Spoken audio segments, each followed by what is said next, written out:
Konstruksi sosial ini keberadaannya bergantung pada apa yang orang-orang yakini terhadapnya atau apa yang dianggap benar terhadapnya. Jadi sesuatu yang kita ciptakan dengan berpikir dan kita memikirkannya menjadi ada dengan percaya bahwa sesuatu tersebut memang ada. Kita semua tidak cukup dengan berpikir bahwa ini adalah uang. Kita juga harus saling memikirkan satu sama lain bahwa kita semua berpikir itu ada uang, dan mungkin kita harus berpikir bahwa apa yang kita semua pikirkan tentang pikiran semua orang bahwa ini adalah uang. Ini kemudian diambil oleh George Lucas dan itu dibuat dasar untuk konsep tentang reifikasi. Selanjutnya kita bahas tentang identifikasi. Nah, dari pembicaraan di depan kita dapat simpulkan bahwa konstruksi sosial adalah sebuah fakta sosial yang sedang menyamar sebagai sebuah fakta alami. Kesadaran gender mempengaruhi cara dan bagaimana manusia berperilaku. Di sini ada dua aspek untuk identifikasi dalam pengertian ini. Pertama adalah self-aplikasi sebagai konsep relevan, dan kedua fungsinya sebagai model atau ideal untuk hubungan tersebut. Nah, self-aplikasi ini adalah fenomena yang tersebar luas. Dalam arti apapun yang mungkin benar dari saya adalah kisaran yang mungkin saya percaya tentang diri saya sendiri. Klasifikasi dibentuk ketika manusia lahir dan dinyatakan sebagai seorang laki-laki atau seorang perempuan. Perdebatan tentang konstruksi sosial adalah tentang perbatasan antara alam dan budaya dalam diri kita semua. Di satu sisi harus ada semacam batas bahwa kita merupakan binatang yang dibentuk oleh masyarakat dan tidak ada gunanya itu untuk menyangkal. Kedua, di sisi lain, masyarakat merupakan agen dan anggotanya merupakan produk dari interpretasi sudut pandang proyeknya.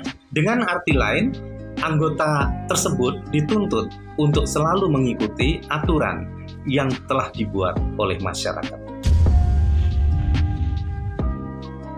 Kemudian, tentang tubuh sebagai artefak. Artefak adalah hasil dari aktivitas manusia karena melibatkan beberapa fungsi, di sini berpikir dan lalu perencanaan manusia, akan tetapi keberadaan kategori ini tidak bergantung pada penghargaan sosial. Nah, kita hanya dapat mengambil sesuatu yang sudah ada dan lalu mengubahnya agar cocok dengan tujuan yang lebih baik. Meskipun dalam perubahan kecil sekalipun, dari hampir yang bukan apa-apa itu ditransformasikan menjadi lengkap. Nah, dengan hal alami, artefak bisa mempertahankan siapa pembuatnya dan bagaimana konteks sosial saat artefak tersebut diciptakan. Itu dengan hal alami. Sedangkan dengan hal sosial, artefak berbagi tentang kemandirian pada aktivitas manusia dan tujuannya dalam konteks manusia sebagai pembuat dan di sisi lain sebagai pengguna. Nah, sehubungan dengan itu, Michel Foucault dan Judith Butler menekankan bahwa tubuh kita tidak sepenuhnya terdiri dari hal-hal alami, karena tubuh manusia dengan cara yang berbeda berubah dengan tujuan dan dambaan kita.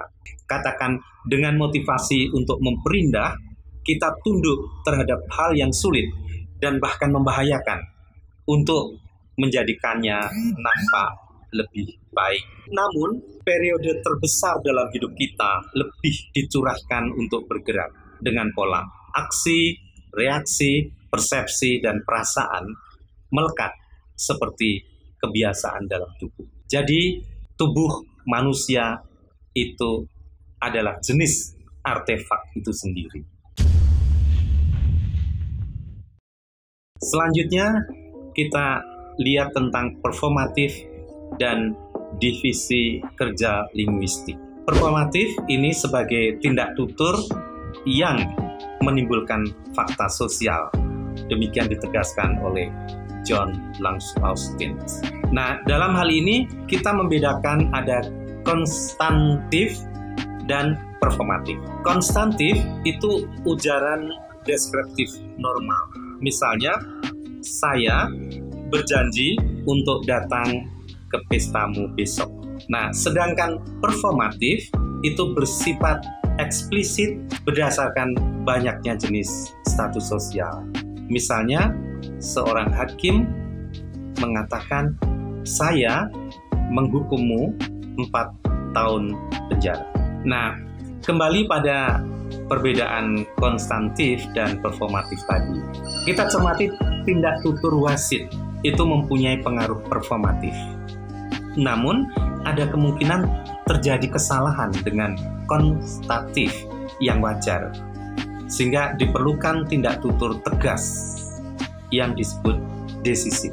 Nah, fakta bahwa semua orang bisa berjanji, namun untuk memberitahukan, untuk mengumumkan suatu pernikahan, memberi nama pada seorang anak, kemudian penghakiman pada tindak kriminal, dan wasit dalam permainan sepak bola itu adalah menjadi hak prerogatif dari otoritas yang diakui oleh lembaga sosial tersebut. Selanjutnya, kita bahas tentang pengetahuan dan kekuasaan. Menurut Michel Foucault, ada kecenderungan yang kuat dalam era modern untuk menyamarkan norma-norma sosial itu sebagai fakta-fakta alam, membiarkan ilmu menggantikan moralitas dan agama sebagai sumber utama kekuasaan.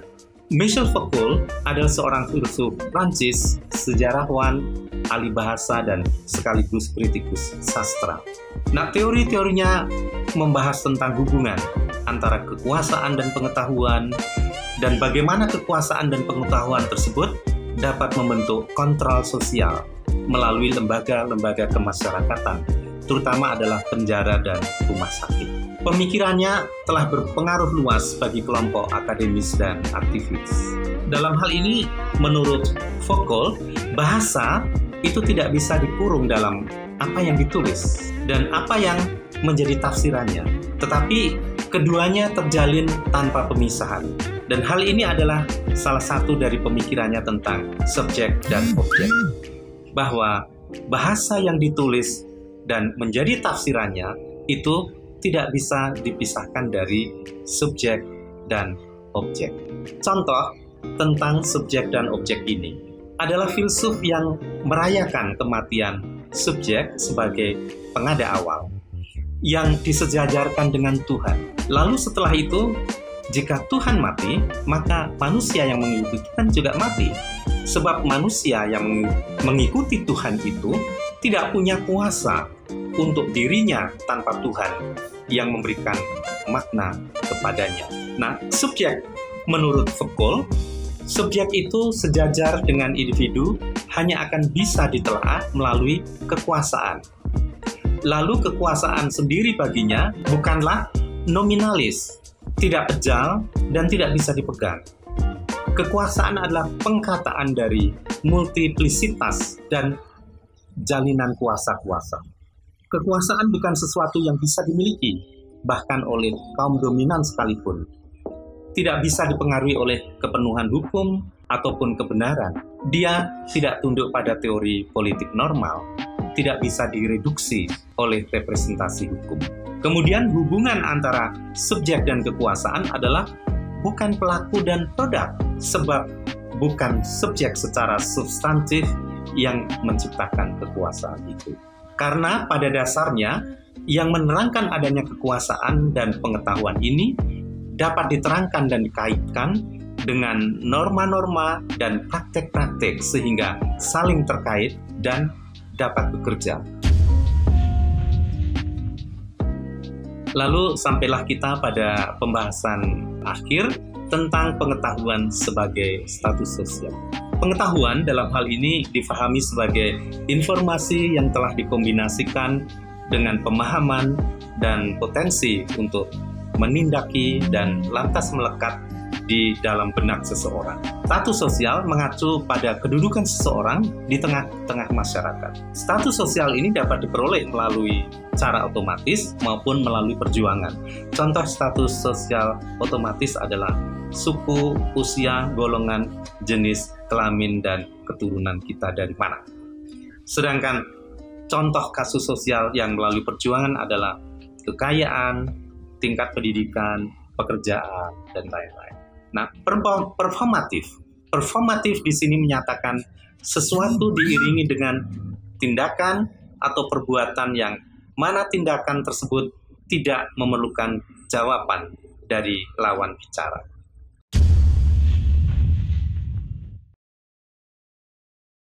Lalu, sebagai simpulan pembahasan tentang konstruksi sosial ini dengan menggunakan definisi persamaan bahwa konstruksi sosial sama dengan fakta sosial plus reifikasi plus identifikasi plus habituasi. Di mana fakta sosial itu mengacu pada setiap fakta yang dapat memainkan peran X harus menjadi kenyataan alam. Reifikasi ini untuk mengesahkan sesuatu dengan membuatnya menjadi sesuatu hal. Dan identifikasi adalah satu cara yang dilakukan oleh seseorang untuk mengambil alih ciri-ciri orang lain dan menjadikannya bagian yang terintegrasi dengan kepribadiannya sendiri. Sedangkan habituasi adalah kondisi yang kita menjadi terbiasa dengan sebuah stimulus sehingga secara bertahap kita makin kurang memberikan perhatian kepadanya. Demikianlah pembahasan kita tentang konstruksi sosial. Terima kasih atas kebersamaannya dalam kelas Filsafat Ilmu, dan kita akan berjumpa lagi pada kesempatan lain, dan salam sehat.